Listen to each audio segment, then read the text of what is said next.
Hello friends, நான் அஸ்வின் பாபு. இன்னைக்கு நம்ம என்ன பார்க்க போகிறோம்னு பார்த்தீங்கன்னா, ஒரு முக்கியமான பர்சனை பற்றி தான் பார்க்க போகிறோங்க. பணத்தை பற்றி பேசணும் அப்படின்னா இவரை பற்றி பேசாமல் இருக்க முடியாது. நார்மலாக நமக்கு ஒரு பணக்காரங்க அப்படின்னா அவங்களோட லைஃப் ஸ்டைல்லாம் எப்படி இருக்கும்? நிறைய கார்ஸ் வச்சுருப்பாங்க, ரொம்ப லக்ஸூரியஸான வாட்ச் கட்டியிருப்பாங்க, அவங்களோட லைஃப் ஸ்டைல் ஒரு ஒரு 5 ஸ்டார் ஹோட்டலில் தான் சாப்பிடுவாங்க, ஒரு இடத்துலேருந்து இன்னொரு இடத்துக்கு போனால் ப்ரைவேட் ஜெட் யூஸ் பண்ணுவாங்க, ஷிப்ஸ் வச்சுருப்பாங்க, யாட்ஸ் வச்சுருப்பாங்க, அவங்களுக்குன்னு தனியாக ஐலாண்டே கூட வச்சுருப்பாங்க. ஸோ அந்த மாதிரி இருக்கவங்க தான் நம்மளுடைய மிகப்பெரிய பணக்காரங்க. வேர்ல்டு நம்பர் 1 பணக்காரன், நம்பர் 2, நம்பர் 10 வரைக்குமே இந்த மாதிரி ஒரு மிகப்பெரிய பணக்காரங்களாம் இது மாதிரி தான் இருப்பாங்க நம்மளுடைய மைண்டில் இருக்கும். பட் ஆனால் இவர் எதுவுமே இல்லாமல் நார்மலான ஒரு பர்சனாக தான் இருக்கார். இப்போ வரைக்குமே இன்னைக்கு தேதி வரைக்குமே நார்மலான லைஃப் தான் லீட் பண்ணுறாரு. ஆனால் இவர் வந்து மிகப்பெரிய மில்லியனர். இவர் மில்லியனர் கிடையாது, பில்லியனர். அந்த அளவுக்கான ஒரு பணக்காரர். இவர் ஃபஸ்ட்டு பார்த்தீங்கன்னா அமெரிக்காவில் தான் பிறக்கிறாரு. அமெரிக்காவில் பிறந்த இவர் பார்த்திங்கன்னா ஒரு நார்மலான ஒரு ஃபேமிலியிலேருந்து தான் வர்றாரு. அவங்க தாத்தா வந்து பார்த்திங்கன்னா ஒரு நார்மலாக ஒரு டீசெண்டான பிஸ்னஸ் ஆகிற மாதிரியான ஒரு சூப்பர் மார்க்கெட் வச்சுருக்காரு. இவர் அப்பா வந்து பார்த்திங்கன்னா ஒரு ஸ்டாக் புரோக்கராக இருக்கார். இப்போ உங்களுக்கு தெரிஞ்சிருக்கும் யாரை பற்றி பேசுகிறேன்னு. அவர் தான் வாரன் பஃபெட்.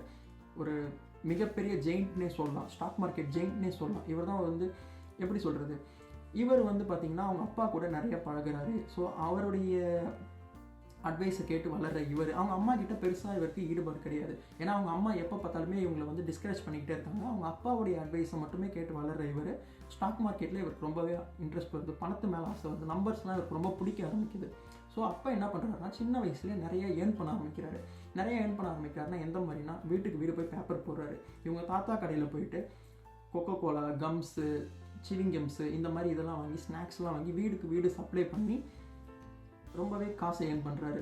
காசை பார்த்தா அவருக்கு ரொம்ப பிடிச்சிருக்கு, இதை வந்து ரொம்ப இன்ட்ரெஸ்ட்டாக பண்ணுறாரு, ரொம்ப பிடிச்சி பண்ணுறாரு. ஸோ இந்த மாதிரி பண்ணி அவர் ஒரு அமௌண்ட் சேர்க்குறாரு. இதை போய் என்ன பண்ணுறாரு பார்த்தீங்கன்னா ஃபஸ்ட்டு 11 வயசில் அவர் வந்து ஸ்டாக் மார்க்கெட்டில் இன்வெஸ்ட் பண்ணுறாரு. ஃபஸ்ட்டு அவர் நம்ம 11 வயசில் என்ன பண்ணிகிட்டு இருப்போம், நார்மலாக பசங்களோட விளாண்டுக்கிட்டு ஹோம்ஒர்க் பண்ணிக்கிட்டு பண்ணாமல் இருந்துக்கிட்டு ஜாலியாக விளாண்டுருப்போம் இல்லைங்களா. ஆனால் இவர் ஸ்டாக் மார்க்கெட்டில் இன்வெஸ்ட் பண்ணுற அளவுக்கு அவருக்கு ஒரு நாலேஜ் வந்திருக்கு 11 வயசில். அப்போ அவர் எவ்வளோ ஒரு மெச்சூர்டாக இருந்திருப்பார் அந்த வயசுலன்னு பாருங்கள். ஸோ இந்த மாதிரி பண்ணிக்கிட்டு இருக்கும்போது அவர் கொஞ்சம் கொஞ்சமாக வளர ஆரம்பிக்கிறாரு. அவருக்கு பணம் தேவைப்படுது, இன்னும் தேவைப்படுது, நிறையா லாஸ் ஆகுறாரு, கொஞ்சம் அப் அண்ட் டவுன்ஸ் நிறையா பார்க்குறாரு. ஸோ அப்போ என்ன பண்ணுறாருன்னா பின்பால் கேம்னு ஒன்று இருக்குது, ஓகேங்களா. இப்போ நிறைய இடத்துல பார்க்க முடியாது, முன்னாடி இருந்தது. மோஸ்ட்லி ஃபாரின் கண்ட்ரீஸில் இருக்கும், யூஎஸ், யூகே இந்த மாதிரி கண்ட்ரீஸில் இருக்கும். ஸோ இந்த மாதிரி பின்பால் கேம் விளையாடுற இடத்துல போயிட்டு டேமேஜான பின்பால் கேம் மிஷின்ஸ், அந்த மிஷின்லாம் உடஞ்சி போனது, வீணாக போனது, ஒதுக்கி வச்சது, ஸ்க்ராப்பில் போடுறதை இவர் வாங்குறாரு. இவரோட ஃப்ரெண்ட்ஸ் எல்லாமே கிண்டல் பண்ணுறாங்க, இதெல்லாம் எதுக்கு வாங்குறீங்க, தேவையில்லாமல் நீ நல்லா பிஸ்னஸ் பண்ணணும் அப்படின்னு இருக்க. பட் ஆனால் இது சம்மந்தமே நம்ம பார்த்தா அதை வந்து ரிப்பேர் பண்ணி இவர் கொண்டு போயிட்டு என்ன பண்ணுறாருன்னு பார்த்தீங்கன்னா சூப்பர் மார்க்கெட்டு, சலூன், இந்த மாதிரி ரெஸ்டாரண்ட்ஸில் முக்கியமான இடத்துல மக்கள் நிறையா கூடுற இடத்துல வந்து இது சின்ன பசங்களாம் விளையாடணும். ஸோ அந்த மாதிரி இடத்துல போயிட்டு இவர் வந்து இதை செட் பண்ணி அங்கே இருக்க ஓனர்கிட்ட இவர் ஒரு பிஸ்னஸ் பேசுகிறாரு. ஸோ இதில் வர பாதி அமௌண்ட் 10% உங்களுக்கு, மீதி எங்களுக்கு. ஸோ அவங்களும் இருந்துட்டு ஸோ அது மட்டும் ஒரு இடத்துல இருக்க போது இது என்ன பண்ண போகுதுன்னு சொல்லிட்டு அவங்களும் அலோவ் பண்ணுறாங்க. இதுலேருந்து நிறைய யூஸ் பண்ணுறாரு. இது மட்டும் இல்லாமல் அவர் நிறைய டேமேஜான லக்ஸூரியஸ் கார்ஸ் எல்லாம் வாங்குறாரு. இவருக்கு கார்ஸு இந்த மாதிரி லக்ஸூரியஸ் பொருளே இன்ட்ரெஸ்ட் இல்லை. பட் ஆனால் இவர் டேமேஜான பொருள் இதெல்லாம் வாங்கி சரி பண்ணி திரும்பி அதை செகண்ட் ஹேண்டில் ரீசேல் பண்ணுறாரு. ஸோ இந்த மாதிரி அவர் வந்து எப்போது இந்த வயசில் பண்ணிகிட்டு இருக்காரு. நம்மளோட ஒரு 18 ஏஜுக்கு முன்னாடியே இந்த எல்லா வேலையுமே பண்ணிகிட்டு இருக்காரு இவர். ஸோ இந்த மாதிரி பண்ணிகிட்டு இருக்கும்போது இவர் 30 வயசு ஆகும்போது இவர் ஒரு மில்லியனராக வர்றார் அமெரிக்காவில். ஸோ யோசிச்சு பாருங்கள், இந்த வீடியோவை எத்தனை பேர் 30 வயசுக்கு மேலேயும் கீழேயும் பார்த்துக்கிட்டு இருக்கோம்னு சொல்லிட்டு நம்ம எந்த நிலைமையில் இருக்கோம். இவருடைய இந்த மாதிரி வரதுக்கு காரணம் இவர் நிறையா படிக்கிறாரு. நார்மலாக படிக்கிறாருன்னா கதை புக்கு, குமுதம் அந்த மாதிரி புக்கு படிக்கிறது கிடையாதுங்க. டெய்லி நியூஸ் பேப்பர்ஸ் படிக்கிறாரு. இவருடைய ஒரு நாளில் 80% வந்து பார்த்திங்கன்னா படிக்கிறதுல மட்டுமே ஸ்பெண்ட் பண்ணுறான்னு சொல்கிறாங்க. எப்படின்னா பேலன்ஸ் ஷீட் படிப்பார், ஒரு கம்பெனி எடுக்கிறாருன்னா அதோடைய பேலன்ஸ் ஷீட் படிப்பார். ஸோ இந்த மாதிரி போய்கிட்டு இருக்கவர் ஒரு ஸ்கூல் காலேஜ்லாம் முடிச்சுட்டு அவங்க அப்பா சொல்கிறாங்க இல்லை நீங்கள் படிச்சாகணும், இதுக்கு மேலேயும் நீ படிக்கணும், ஒரு பிஸ்னஸ் ஸ்கூல் போய் படிக்கணும் அப்படின்னு சொல்லும்போது இவர் வந்து ஹார்வர்டில் அப்ளை பண்ணுறாரு. அப்ளை பண்ணும்போது அவருடைய அப்ளிகேஷன் ரிஜெக்ட் பண்ணப்படுது. யார், வாரன் பஃபெட்டோடைய அப்ளிகேஷன் ரிஜெக்ட் பண்ணுறாங்க. ஸோ அதுக்கப்புறமேட்டு திரும்பி அவர் வந்து வேறு ஒரு யூனிவர்சிட்டியில் அப்ளை பண்ணி அதில் வந்து பெஞ்சமின் கிரஹாம்ன்ற ஒரு ப்ரொஃபஸர் இவருடைய ஸ்கில்ஸ் எல்லாம் பார்த்து அவர் வந்து இவரை கூடயே வச்சுக்கிறாரு.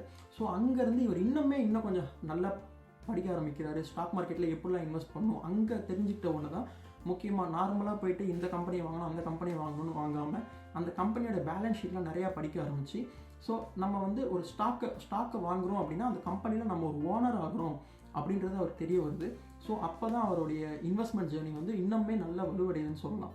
நார்மலாக அவர் வந்து பார்த்தீங்கன்னா ட்ரேடிங் பண்ணுறதுலாம் கிடையாது. நார்மலாக இன்றைக்கி வாங்கணும், ஒரு மாதம் கழிச்சு விற்கிறோம், 2 மாதம் கழிச்சு விற்கிறோன்னு இல்லாமல் அதுக்கப்புறமேட்டு ஒரு பிஸ்னஸில் இன்வெஸ்ட் பண்ணுறோம். நார்மலாக நம்ம ஒரு பிஸ்னஸ் பண்ணுறோம் அப்படின்னா இன்றைக்கி காசு போட்டு 2 மாதத்தில் அந்த காசை எடுக்க முடியுமா? கண்டிப்பாக முடியாது. ஸோ அந்த இன்வெஸ்ட் பண்ணோன்னா அந்த காசை வச்சு கொஞ்சம் கொஞ்சமாக க்ரோ ஆகிறதுக்கு அவருக்கு நிறைய ஒரு பிஸ்னஸ்க்கு டைம் எடுக்கும். ஸோ அதை இவர் ரொம்பவே நல்லா புரிஞ்சிக்க ஆரம்பிக்கிறாரு. அப்போலேருந்து இன்வெஸ்ட் பண்ணி தான் இவர் இவ்வளோ பெரிய ஆளானார். ஸோ இவ்வளோ பெரிய ஆளானதுக்கு இவர் முக்கியமான ஷேர்ஸ்லாம் என்னென்னு பார்த்தீங்கன்னா Coca Cola share, Apple share, so American Express, இந்த மாதிரி மிகப்பெரிய ஷேர்ஸ் எல்லாமே சின்னதாக இருந்து வாங்கி பெரிய அளவுக்கு இவருடைய வெல்த்தை க்ரியேட் பண்ணியிருக்காரு. ஸோ இவர் இவ்வளோ வெல்த்தை க்ரியேட் பண்ணியிருக்காரு இல்லைங்களா. பட் ஆனால் இவருடைய குவாலிட்டிஸ்லாம் வந்து இவருடைய நேச்சர் வந்து பார்த்திங்கன்னா ரொம்ப குழந்தைத்தனமாக இருப்பாராம். ரொம்ப குழந்தைத்தனமாக போயிட்டு ஸ்நாக்ஸ் வாங்கி சாப்பிட்றது. இவருடைய லைஃப் ஸ்டைலே வந்து பார்த்திங்கன்னா ரொம்ப ஒரு நார்மலான லைஃப் ஸ்டைல் மாதிரி தான் இருக்குது. இவரோட ஃபுட் ஐட்டம்ஸ்லாம் வந்து இவரோட ஃபுட் ஹேபிட்ஸ்லாம் வந்து பார்த்திங்கன்னா ரொம்பவே வந்து இந்த ஸ்நாக்ஸுக்கு ஜங்க் ஃபுட்டுக்கு ரொம்பவே அடிக்ட் ஆகிருக்கார் இவர்.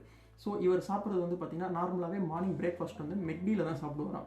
ஸோ நீங்கள் யோசிச்சு பாருங்கள், இவ்வளோ பெரிய ஒரு கோடீஸ்வரர், ஒரு மில்லியனர் அவர் எங்கே சாப்பிட்றாரு? நார்மலாக மெக்டியில் போய் சாப்பிட்றாரு. இப்போ வரைக்குமே ஃபஸ்ட்டு வாங்கின வீட்டில் இருந்து இப்போ வரைக்கும் அதே வீட்டில் தான் இருக்கார். 5 பெட்ரூம் அப்பார்ட்மெண்ட் வாங்கியிருக்காரு. ஃபஸ்ட்டு 35 வயசில் வாங்கியிருக்காரு. இப்போ வரைக்குமே அவருக்கு 95 கிட்ட ஆகுது.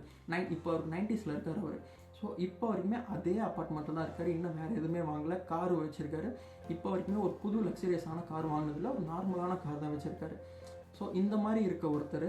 ஸோ அவர் என்ன சொல்ல வர்றாருன்னா, இன்வெஸ்ட்மெண்ட் பண்ணணும், பட் ஆனால் வந்து லாங் டேர்ம் இன்வெஸ்ட்மெண்ட்டாக பண்ணணும் அப்படின்னு சொல்ல வர்றாரு.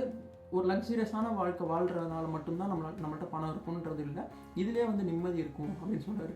இவரோட குவாலிட்டிஸ்லாம் வந்து பார்த்திங்கன்னா இவர் நிறைய குவாட்ஸ்லாம் வந்து சொல்லியிருக்காரு. ஸோ என்ன சொல்கிறாருன்னா, ஸ்டாக் மார்க்கெட்டில் இன்வெஸ்ட் பண்ணுறவங்களுக்கு கண்டிப்பாக இது உதவும். நிறைய அட்வைஸ் சொல்கிறார். எப்படின்னா வந்து பார்த்தீங்கன்னா, don't put all your eggs in one basket சொல்லுவாங்க. Don't put all your eggs in one basket. எல்லா ஷேர்லையும் உங்களுடைய மொத்த பணத்தையும் தூக்கிட்டு போய் ஒரே ஷேரில் டம்ப் பண்ணாதீங்க அப்படின்னு சொல்கிறாரு. டம்ப் பண்ணால் ஒரு முட்டை உடஞ்சதுன்னா எல்லா முட்டையும் வேஸ்ட் ஆகிடும். ஸோ அந்த மாதிரி டைவர்சிஃபிகேஷன் தேவைன்னு சொல்கிறாரு. இப்போ ஒரு செக்டாரில் இன்வெஸ்ட் பண்ணுறீங்க அப்படின்னா, ஃபார் எக்ஸாம்பிள் எஃப்எம்ஜியில் இன்வெஸ்ட் பண்ணுறீங்க அப்படின்னா, ஸோ அந்த எஃப்எம்ஜிசியில் ஒரு இன்வெஸ்ட்மெண்ட் பண்ணணும். மோட்டார் செக்மெண்ட்டில் ஒன்று பண்ணணும், ஐடி செக்மெண்ட்டில் பண்ணணும், இந்த மாதிரி பண்ணணும். அதே மாதிரி பார்த்திங்கன்னா இன்வெஸ்ட் பண்ணும்போது அந்த செக்டாரை பற்றி தெரியல, வேல்யூவேஷன் நல்லா இருக்குன்றதை மட்டும் பார்த்து இன்வெஸ்ட் பண்ணோம் அப்படின்னா கண்டிப்பாக லாஸ் ஆகும். அதே மாதிரி சொல்கிறாரு.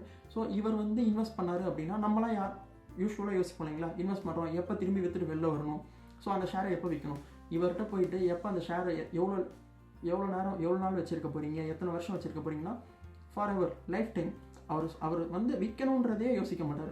ஸோ இப்படி அக்குமுலேட் பண்ணி இப்போ வந்து பார்த்திங்கன்னா 169 பில்லியன் அமெரிக்கன் டாலர்ஸ் வந்து அவருடைய ஒர்த்தாக இருக்குது. ஸோ இந்த மாதிரியான ஒரு பணக்காரர் அவருடைய முக்கால்வாசியான வெல்த்தை வந்து சேரிட்டிக்கு எழுதி வச்சுருக்காரு. ஸோ அவருடைய குவாலிட்டிஸே இது மாதிரி தான் இருந்திருக்கு. ஸோ இதில் வந்து பார்த்திங்கன்னா அவருடைய முக்கியமான ஹேபிட் வந்து பார்த்திங்கன்னா டெய்லி ரீடிங்கில் இருக்குது. ஸோ நான் என்ன சொல்ல வரேன்னா, இந்த வீடியோவில் நம்ம கற்றுக்க போகிறது என்ன அப்படின்னு பார்த்திங்கன்னா, ஒரு நல்ல பணக்காரங்க ஆகணும்னு நினைக்கிறது தப்பு இல்லைங்க. கண்டிப்பாக எல்லாருமே பணக்காரங்க ஆகணும். மணி எல்லாருக்குமே தேவை. பொருளாதாரம் ரொம்பவே முக்கியம். ஸோ பணக்காரங்க ஆகணும் அப்படின்னா நீங்கள் சேர்த்து வச்சா மட்டும் முடியாது. ஷேர் மார்க்கெட்லேயோ எந்த இன்வெஸ்ட்மெண்ட் பிளாட்ஃபார்மில் வேணாலும் நீங்கள் இன்வெஸ்ட் பண்ணலாம்.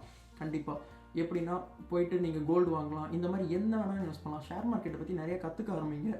தமிழ்நாட்டை பொறுத்த வரைக்கும் நிறைய பேர், முக்கால்வாசி பேர் இப்போ தான் கொஞ்சம் கொஞ்சமாக ஷேர் மார்க்கெட்டை பற்றி லேர்ன் பண்ணிட்டு வரும். பட் ஆனால் நார்த் இந்தியாவில் வந்து பார்த்திங்கன்னா எவ்வளவோ பேர் அது வந்து ஷேர் மார்க்கெட் வந்து ஒரு நார்மலான இதுவும். இப்போ வந்து நம்ம வீட்டில் போய் நம்ம அப்பா அம்மாட்ட போய் ஷேர் மார்க்கெட்டை பற்றி பேசி பாருங்க, தேவையில்லாமல் காசு போட்டு ஏமாந்துடாதா. ஏன் ஏமாந்துருவாரு? ஏன்னா அவங்களுக்கு அந்த நாலேஜ் கிடையாது. இப்போ நம்ம பசங்க நம்மள மாதிரியான ஏஜில் இருக்கவங்களுக்கு முக்கால்வாசி பேருக்கு அதோட நாலேஜ் கிடையாது. ஷேர் மார்க்கெட்டில் ரிஸ்க் இருக்குதான். ரிஸ்க் இல்லாமல் என்ன இருக்குது? நாளைக்கு வண்டியில் போய்கிட்டு இருக்கோம், எதுவும் ஆகாதுன்னு சொல்ல முடியுமா? ரிஸ்க் இருக்குதான். ரிஸ்க் இல்லாமல் பணம் வராது. ஸோ நிறையா படிங்க, நிறையா லேர்ன் பண்ணுங்கள். தேவையில்லாமல் கண்ட இடத்துல போயிட்டு வேல்யூவேஷன் இல்லாமல் நல்ல கம்மி ப்ரைஸில் இருக்குன்றது மட்டும் பார்த்து வாங்காமல் நல்ல ஒரு இதுவாக வாங்குங்க. நல்ல ஷேராக பார்த்து லேர்ன் பண்ணி அந்த ஷேரை வாங்குங்க. கண்டிப்பாக எல்லாருமே சக்ஸஸ் ஆகலாம். முக்கியமான இவருடைய லைஃப்பில் இருந்து நம்ம எடுத்துக்க வேண்டியது என்னென்னா, பேஷன்ஸ். ரொம்ப பேஷண்ட்டாக இருக்கணும். ஒரு கம்பெனியில் இன்வெஸ்ட் பண்ணுறோம் அப்படின்னா அந்த கம்பெனியை பற்றி நல்லா லேர்ன் பண்ணி டைம் கொடுக்கணும்.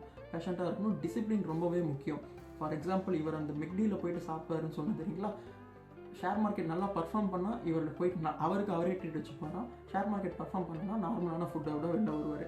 ஸோ இந்த மாதிரி ஒரு ஹார்ட் ஒர்க் பண்ணணும். நம்ம ஒரு பணக்காரங்க, ஒரு நல்ல ரிச்சான இதுவாக ஆகணும் அப்படின்னா எந்த ஒரு பேக்ரவுண்டுமே தேவையில்லை, நம்மளாலே கண்டிப்பாக ஆக முடியும். ஒரு கான்ஸ்டண்ட்டாக ஒரு விஷயத்தை செய்யுங்க, கன்சிஸ்டண்ட்டாக செய்யுங்க. கண்டிப்பாக நம்ம எல்லாருமே நல்ல நன்மைக்கு வரலாம். தேங்க்யூ. பாய்.